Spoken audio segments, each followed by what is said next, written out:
Hi, thanks for joining us and welcome to the video walkthrough of the NJEDA Phase 4 Small Business Emergency Grant. This morning, we are going to show you how to log into the portal, select your application, and page by page take you through that application process. I'm going to turn the controls over to Bruce Alella, our Chief Operations Officer and Chief Compliance Officer, and he'll take it away from there and show you just what you need to do. Thank you, Patience. All right, so as Patience said, we're going to walk through the full application today. As you are aware, the full application is first come, first serve. There will be different days for you to apply. The first one starting on Monday, May 3rd, which will be for those that did not get approved for a Phase 3 NJEDA Small Business Emergency Grant. Thereafter, we will have May 5th for our restaurants and childcare, May 10th for our micro businesses, which are 5 or less full-time equivalent employees, and then on the 12th will be for our small businesses. All of those individual, yes. I just want to ask a question. So will each of these applicants receive an email from the NJEDA letting them know which day they should apply? Yes, you will know. You will get an email that'll say, this application or this MOLA record, which we call, our application, our online application, is eligible to come in on May 3rd, May 5th, May 10th, or May 12th. And you may have multiple applications, right? You might be applying for multiple businesses. That's okay. And you may have different dates. One might be a restaurant, one might be a micro. So there'll be different dates that you come into the portal, or it could be the same date. But as we go through the process, I'll walk you through and how you can tell if your application is live for a full application. But yes, Patience, you will receive an email specifically telling you when is the time for you to apply. All right, so with that, I'm going to, if you've seen this before, I'll share my screen and I'll walk through the steps. There's two things I want to caveat this with. The first go around that I do this is going to be logging into the system. That is going to be in our live system as you see it today. Then when we go through the full application, that will be in our test environment. What you will see in our test environment is about 99% of what you're going to see in the live environment. But I just want to caveat that it may look a little different just because I'm doing the application in the test environment, because obviously on April 28th, we are not live with the full application. So I will be running it through in the test. All right, so with that, I am going to share my screen and we're going to start this off. All right, Patience, I just want to confirm you can see my screen. Yes, loud and clear. Excellent. Okay, so this is when you come into our portals account. This should look familiar to almost everyone at this point, as you have pre-registered in order to be filling out the full application. Pre-registration will remain open until Thursday, April 29th at 5 p.m. Eastern Standard Time.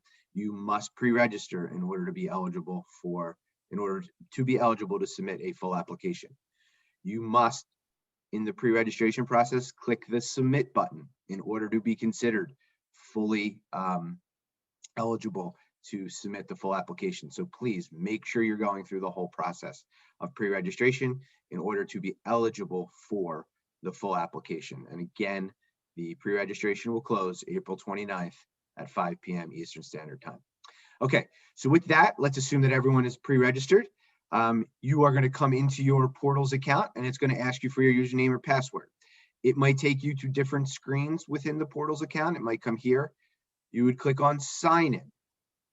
If you click on sign in, this is where you're going to put your username and password. Okay, so for the purposes here, I have a fake username.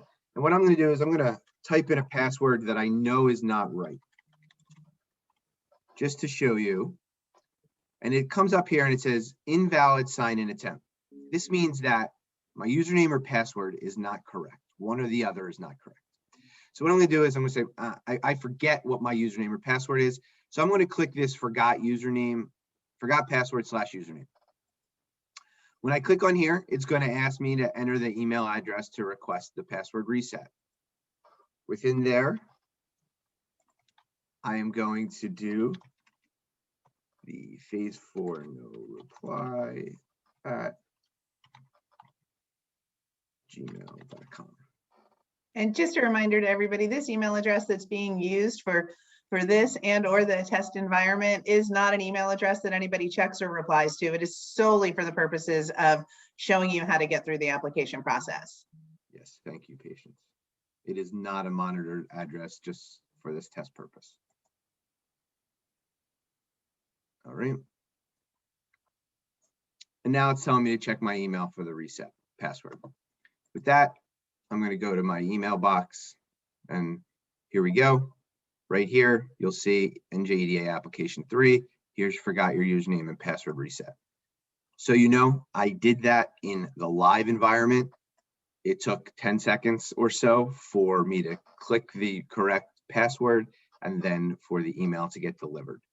It may take a little bit longer for you, depending on your internet provider or your email provider. But as you can see, it did come through pretty quickly. So what it's going to tell me here is my username is this EDA phase 4 no reply, which was what I anticipated it to be. And then it's going to say reset your password. So if maybe I didn't know my username, we give that to you as well. For the purposes here, I'm going to hit reset password. And then it's going to take me here and it's going to say, what's my new password? So I'm going to put in my new password.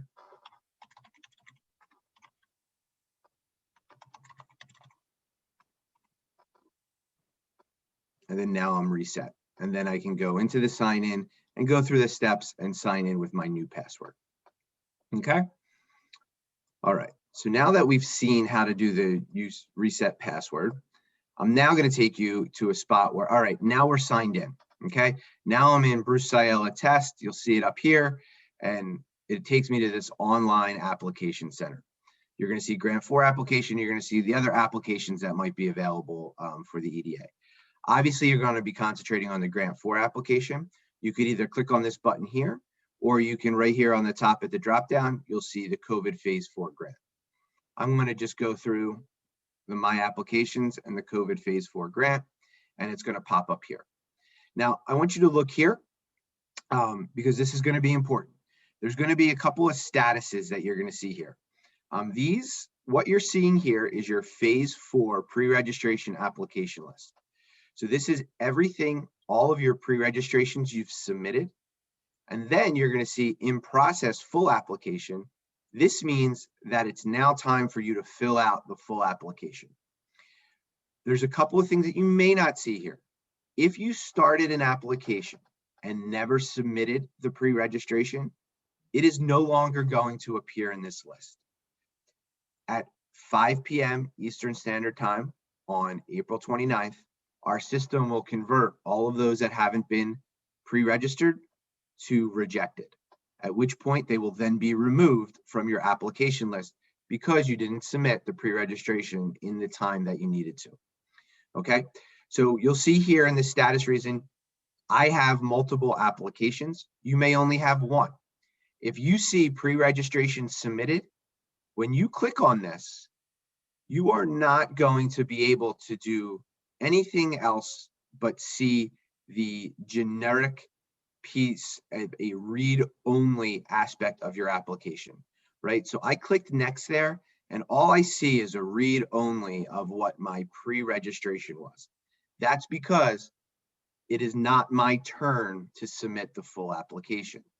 So I'm going to go back here to the COVID, and I went My Applications, COVID phase 4 grant, and I'm going to come back to this list. That was pre-registration submitted. When you look here, you're going to see others that say in process full application. When you see the in process full application, that means this application is now live for you to fill out the full application and submit it. So this is what you're going to be looking for depending on the day that you are eligible to apply.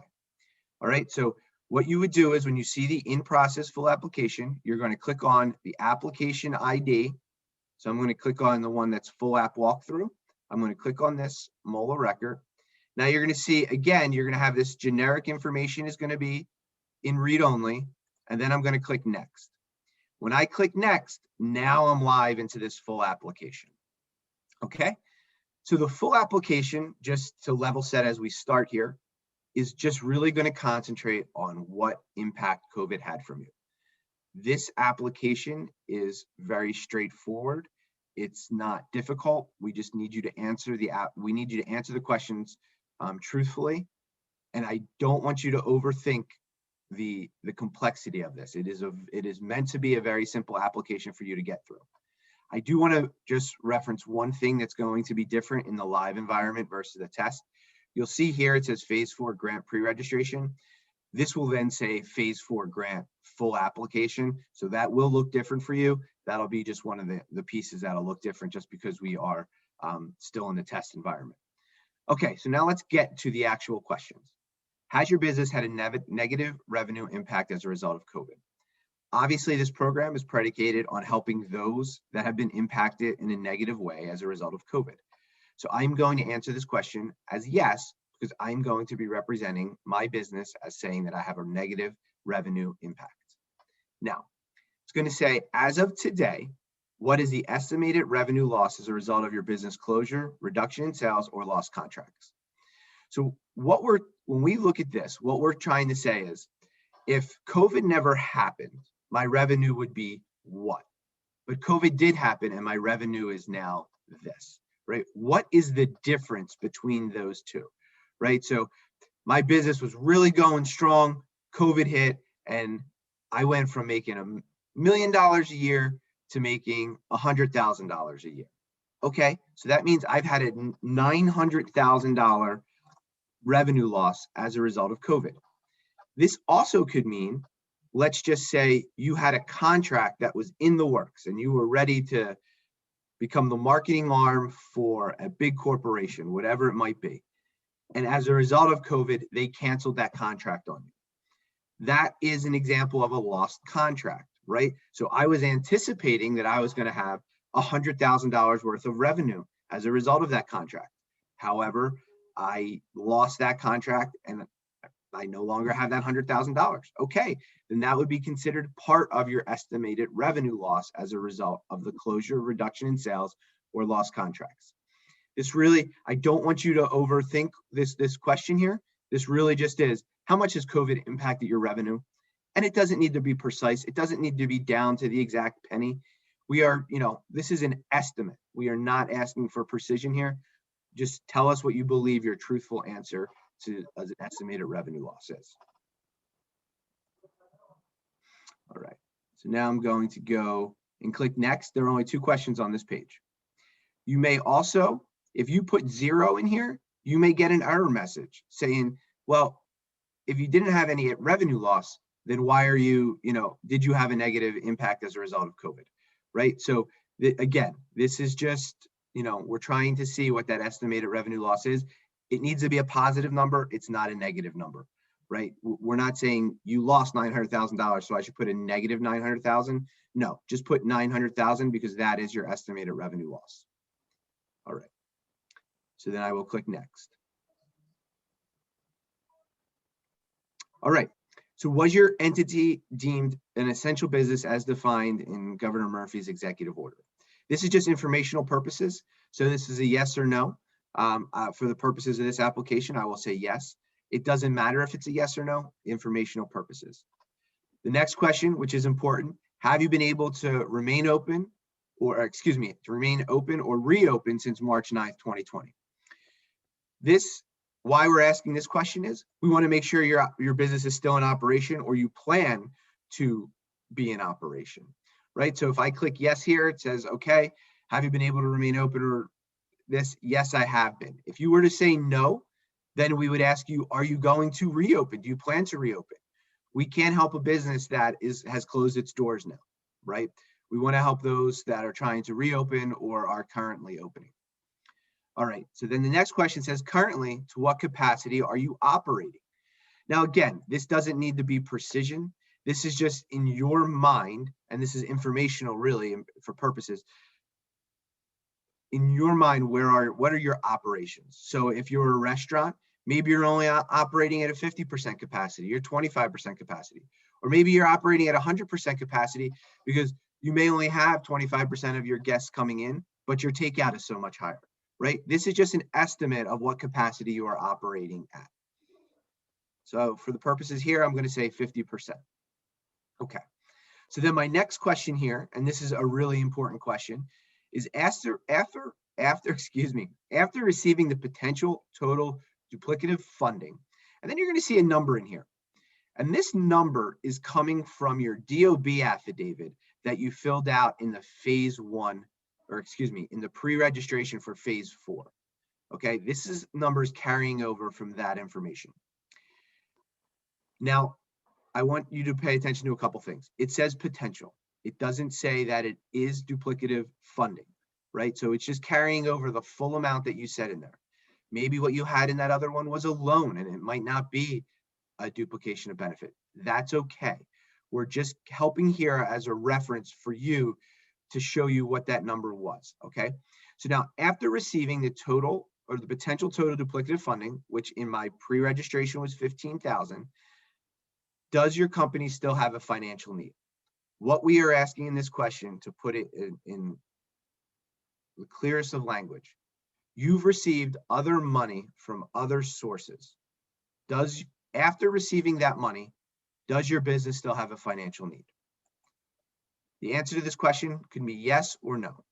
If it's no, then you're going to get a warning saying, well, we're only helping those businesses that have a financial need after all the other assistance that we've received, right? So at the end of the day, we want to help those businesses, and we're required to help those businesses that are still struggling to make up and to keep going forward, to make sure they don't close and they continue to hire people and all the hardships that they've faced through this pandemic. But at the end of the day, what this question is simply asking is, all of the other assistance you receive, does your business still have a financial need, yes or no? Okay, so for the purposes of this, I'm saying yes. Okay, so now when I answer yes, this next question appears and it says, how much additional funding is needed for your business? This is saying, all right, you've now received $15,000. My business still has a huge hole. How much additional funding do you need? Now, this program can provide up to $10,000 for entities that have 5 or fewer full-time equivalents, $15,000 for those that are between 6 and 25 full-time equivalent employees, and employees and companies that are 26 to 50 could be potentially eligible for $20,000. So what we're asking here is, how much of funding do you need? So if my business needs $50,000, I put $50,000. If my business only needs $5,000, then I put $5,000. And this is going to help us determine how much of a grant award you would be eligible for. Okay, so if I put in $5,000, it might say, hey, you could be eligible for more money, right? But what we are really asking is for you to answer this properly, because we have a lot of businesses we need to serve, and we want to make sure that we're giving the funding that is needed to everybody, right? So if you need $7,000, put $7,000. If you need $50,000, we're not going to be able to give you $50,000, but you may be eligible for the full award, grant award, as a result of that. Okay, so this Curtis, is. can I ask you a quick question? Sure. As I'm looking at it and I see that after receiving the potential total duplicative funding of $15,000, I look at that number and I think that can't possibly be right. I realize I entered information in order for that number to be created, but what if it's not accurate? What if I made a mistake and either put too much or too little? Excellent. So if you put too much or too little, there's two pieces to this. So what I would say is, we will give you the opportunity in every instance to correct whatever mistake you may have made through the approval process. Okay, so it's not, oh my, I have to stop my application right now and call the EDA and make sure they fix it. What it's going to be is, there's going to be 3 things that could happen. You could either be approved based on how your answers are. Your application could then be put into a review phase, which then a servicing officer, you'll get an email and a servicing officer will be assigned to you. And in that process, you can make them aware. You could be declined based on that information, at which point you'll get a declination email that says, hey, did you make a mistake, or did we make a mistake? And we give you the opportunity to appeal and correct that information. or you may be approved, and as you're going through the approval process before you execute the grant agreement, you'll be given the opportunity to send an email to say, hey, I am approved, I appreciate it, everything was right, but it says $15,000, it should say $25,000, or it says $15,000 and it should say $5,000, right? So you will have the opportunity to correct. Please continue to go forward in the application, and we will give you that opportunity to correct at a later time. Don't stop your application and call us to say that number doesn't look right. Continue the application, please. Thank you. And then while we're on that spot, would you give a simple example of what a duplication of benefits is? Sure. So funding cannot be used for the same purpose. So if I were to just give a simple example, if you were to receive a PPP loan and you use that PPP loan for payroll, that PPP loan would be forgiven. If you then are coming in and say, I need an additional $10,000 for my business and it needs to be for payroll, well, that potentially could be a duplication of benefit. You received federal money from somebody else to pay for the exact same thing that you're asking us to pay for, right? In the simplest form, that's what we're trying to say. We can't give you money for the same exact reason why you received other money. Now, in saying that, your payroll, the PPP loan may have covered payroll for the last 2 months, and then you need to cover payroll for this month, right? So while it may, and that's why we have potential in here, it may be a duplication of benefit, it doesn't mean that it is, right? So that's why it's that potential in there. But at the end of the day, the duplication of benefit just solely means we can't give you more federal money for the same purpose that you already received it and you don't have any other need for it. Thank you. Was that clear enough? I think that was clear. And I think I would just add on the caveat that if you are receiving federal money in COVID relief, that you should probably keep good records of what you've received and what you are using it for, just to make things easier on yourselves. Yes, absolutely. Okay, so as we're going through here, so we said, yep, I do have an additional need after receiving the other sources of funding. Okay, how much of that need is? I still have a $50,000 need. Okay, if approved, what would your business use these funds for? Well, I would use it for payroll, I would use it for rent, and I would use it for inventory. Great, check all those that apply. Now, the reason you might see here why it says none of the above is because this funding cannot be used for capital expenses or construction related expenses. They all need to be working capital. And we gave examples of pretty much the most popular working capital needs that a business has. So you can't use this money to replace your HVAC unit, but you can use this money to pay your rent, right? That there's a difference there between construction related expenses and working capital type expenses. Okay, so I've checked those that applied, and now I'm going to hit next.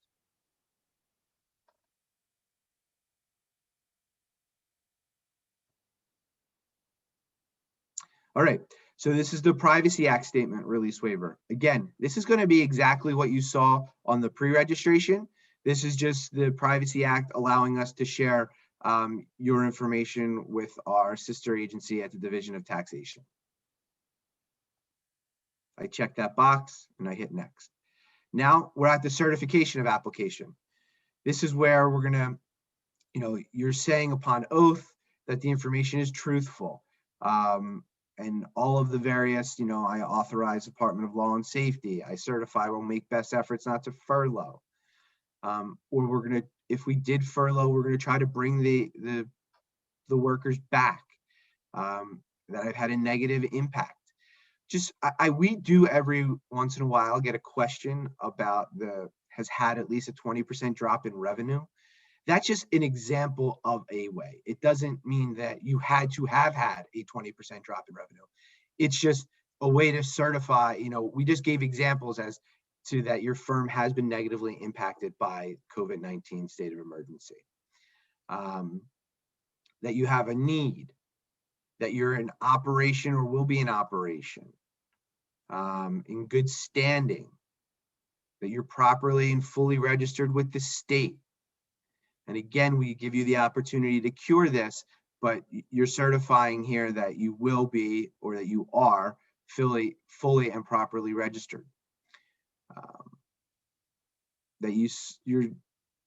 That this information can be shared. That you have federal penalties as well if you're lying about this as a result of this application, because it is federal money. And then the last is I authorize electronic signature. Okay, so I would like, as you go through this, and we will put a sample of these up on our website, please review them just to make sure, that they make sense to you. But once you check all of these boxes, you click next. All right, and now we are on electronic signature. Okay, so again, I agree to be bound by electronic signature. I'm an authorized signer for the business. And then you type in your full name, test account, and then you type in to make sure you're not a robot.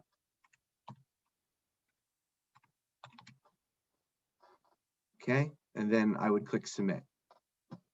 Please, that is the application, right? We went through it and I talked a lot, and we probably went through it in about 15 minutes. It's very simple. Don't overthink it. We are asking how your business has been impacted by COVID. So again, what we're saying is, do you have a need as a result of COVID? Yes. What is your revenue loss as a result of COVID? That means whether you actually lost business coming into your store, you lost a potential contract, whatever it may be, what was that loss? Then we're saying, okay, how are you currently open? Because you need to be, or you're going to be reopening soon. Or then we ask the question, to what capacity? And then we ask, after receiving other federal assistance, do you need additional funding? Yes, I do, or no, I don't. If you don't, then we're not going to be able to help you. We're going to help somebody else that does still have a need. If you do, we're then going to ask, well, how much of a need do you still have? You answer that question, you tell us what you're going to use it for, and then you go through the privacy and certifying that everything you're saying is truthful. That's the application. I click submit, it'll go through the process and it'll submit my application. And it's got my confirmation number here. And you'll be able to check your status of your application back into this COVID phase 4 grant. So whenever you want to log in within 10 business days, we will have up what the status is. You'll see here the full application walkthrough that we just did was submitted. So you know that you are submitted, right? The email may take 10 seconds, 30 seconds, 5 minutes, depending on your email provider. But if you come in here into your into the My Applications COVID phase 4 grant, you'll know if you're submitted or not right there. And you'll see that mine says submitted. Again, you're going to see these others say in process full application. I would be able to then go in and start filling out the information for this one and this one. Here, you're going to see pre-registration submitted. That means my full application isn't open yet. It's not my time to do it. Okay.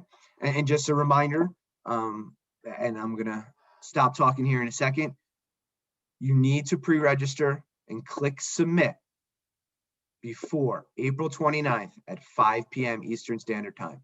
You need to see your status reason as pre-registration submitted before that time in order for you to be eligible for the full application. The full application will go live for all of those that were not approved for phase 3 on May the 3rd at 9 a.m. Eastern Standard Time.